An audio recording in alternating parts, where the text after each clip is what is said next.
Salut à tous, c'est Antoine Moreau. Si vous aimez les voitures, vous êtes au bon endroit. Continuez à regarder cette vidéo, on passe tout de suite au sujet du jour.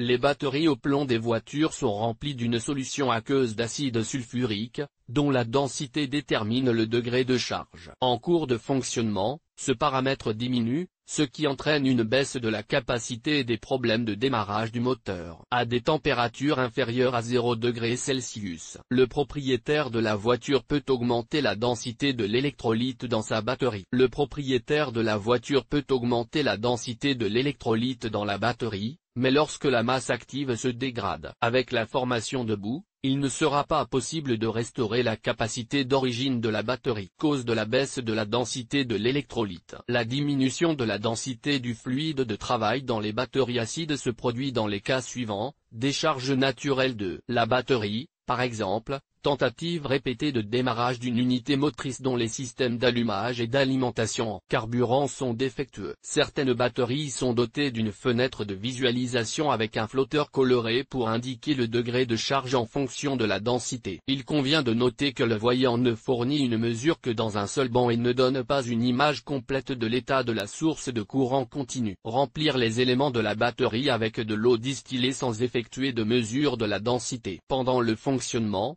une partie de l'électrolyte bout, les propriétaires compensent le manque en ajoutant de l'eau dans les bocaux. En conséquence, la densité de la solution tombe en dessous du seuil admissible et la capacité de la batterie n'est pas suffisante. Pour le fonctionnement des équipements d'éclairage ou du démarreur en charge, une partie de l'électrolyte s'évapore en raison d'une surcharge, par exemple, lorsque le régulateur de tension de l'alternateur tombe en panne, ou d'un fonctionnement prolongé de la batterie à une température élevée de l'air. Quel est le danger d'une faible densité? Une baisse de la concentration d'acide sulfurique entraîne une diminution de la capacité et une augmentation simultanée de la résistance interne des plaques de la batterie. Par conséquent, la batterie n'est pas en mesure de fournir le courant de démarrage nécessaire. Un autre problème est l'augmentation du point de congélation de l'électrolyte. Les cristaux de glace qui se forment détruisent les éléments structurels et l'enveloppe en plastique. La masse active qui se déverse des grilles court-circuite les plaques, ce qui accélère l'autodécharge et entraîne la défaillance finale de la batterie. Comment augmenter la densité de l'électrolyte dans une batterie? Le propriétaire de la voiture peut rétablir la densité de plusieurs façons, en versant de l'électrolyte plus concentré en acide sulfurique dans les bacs pour compenser la baisse de la densité. Charger la batterie à l'aide d'une alimentation externe.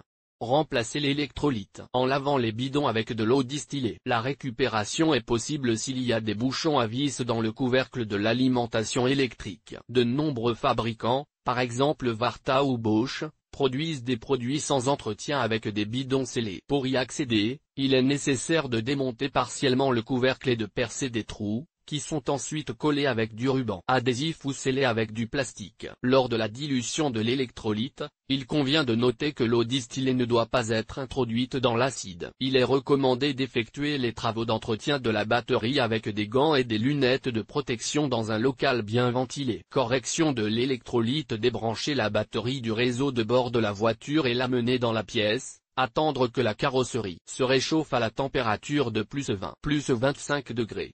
Essuyer le boîtier de la poussière et des traces d'électrolyte à l'aide d'un chiffon imbibé d'une solution d'ammoniac. Dévisser les bouchons d'aération, s'il y en a, et connecter les bornes du chargeur. Régler le courant de charge à 10% de la capacité de la batterie ou régler le régulateur sur le fonctionnement automatique et restaurer la durée de vie de la batterie pendant 8 à 10 heures. L'opération doit être effectuée dans un local ventilé, car l'électrolyte dégage des vapeurs acides et de l'hydrogène explosif. Une fois la charge terminée et l'électrolyte ayant cessé de dégager des gaz, ébullition de l'électrolyte, mesurez-la à l'aide d'un aréomètre. La densité admissible est comprise entre 1,24 et 1,27 g/cm3, l'écart entre les cellules ne doit pas être supérieur à 0,01 g/cm3. Si la différence dépasse le seuil admissible ou si la densité est inférieure au niveau minimum, il faut introduire un nouvel électrolyte. Notez que l'agent correcteur ne doit pas être utilisé si la densité du liquide de la batterie est trop élevée. Vidanger une partie du liquide à l'aide d'une seringue médicale ou d'une poire en caoutchouc munie d'une rallonge. Verser la solution solution de correction d'une densité de 1,33 g/cm3 jusqu'au niveau normal, le liquide doit recouvrir les bords supérieurs des plaques de 15 à 20 mm. Charger la batterie pendant 30 à en mode automatique. Maintenir la batterie pendant 2 heures pour mélanger les fractions, stabiliser la température et éliminer les bulles de gaz du liquide. Vérifier à nouveau la densité, si elle est insuffisante, répétez la procédure. Pour réduire la densité, vidanger une partie de l'électrolyte et introduire de l'eau distillée. S'il n'est pas possible d'égaliser la densité dans les cellules, il est nécessaire d'effectuer une charge de stabilisation, courant, dans le circuit 2 à 3 fois inférieur à la valeur nominale. Fermez les bouchons et branchez la batterie sur le réseau de bord de la machine. Nivellement par charge. La technique de réduction de la densité par charge consiste à appliquer un courant de 1 à 2 A aux bornes d'une batterie chargée. Sous l'effet de l'ébullition, l'eau distillée quitte progressivement l'électrolyte et la densité augmente jusqu'à la valeur normale. La procédure prend jusqu'à 24 heures, et le propriétaire doit vérifier périodiquement la densité à l'aide d'un aréomètre. En cas de croissance excessive de l'indicateur, il est nécessaire de diluer l'électrolyte avec de l'eau distillée. Remplacement complet. Séquence d'action pendant l'entretien. Retirez la batterie et nettoyer le boîtier de la saleté avec un chiffon et de l'alcool ammoniacal, puis ouvrir les bouchons. Si la batterie est équipée d'un couvercle monolithique, il sera nécessaire de percer des trous d'un diamètre de 2 à 3 mm.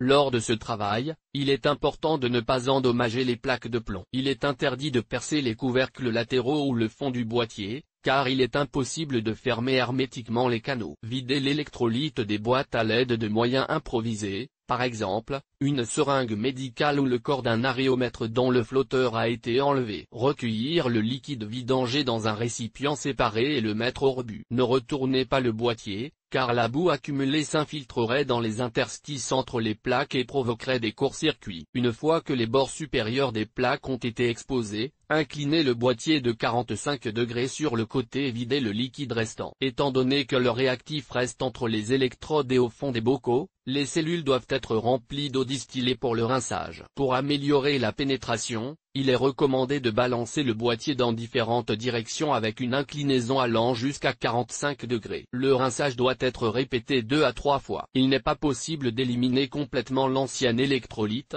Par exemple, le liquide reste dans les grilles de la plaque. Insérez un entonnoir dans l'ouverture et versez de l'électrolyte frais avec la densité requise jusqu'au niveau normal. Dans les batteries à couvercle monolithique, le liquide peut être rempli à l'aide d'une poire en caoutchouc. Fermez les bouchons ou scellez les trous, puis conservez la batterie pendant 5 à 6 heures. Appliquez un courant de 0,1 A pendant une journée, en évitant l'ébullition de l'électrolyte, puis augmentez le taux à 10% de la capacité nominale de la batterie et portez la tension aux bornes à 14,5-14,7 V. Mesures préventives et conseils pour le fonctionnement de la batterie. Pendant le fonctionnement de la batterie de voiture, il est nécessaire d'éliminer les contaminants de la surface du boîtier. Les vapeurs d'électrolyte qui se déposent forment des traces entre les pôles, ce qui accélère la décharge. Les voitures plus anciennes ne sont pas équipées d'un système de contrôle électronique de la charge, il est donc nécessaire de vérifier périodiquement la tension dans le réseau de bord. Si le bus numérique Canulin est utilisé, l'unité de contrôle maintient automatiquement la batterie en charge. Si le véhicule est utilisé dans des régions où les températures minimales sont inférieures à 50 degrés Celsius, la densité de l'électrolyte doit être portée à 1,29 g/cm3 à pleine charge. L'ajout d'acide sulfurique permet de réduire le point de cristallisation de la solution. Si la voiture est rarement utilisée en hiver ou si le conducteur effectue des trajets fréquents sur de courtes distances,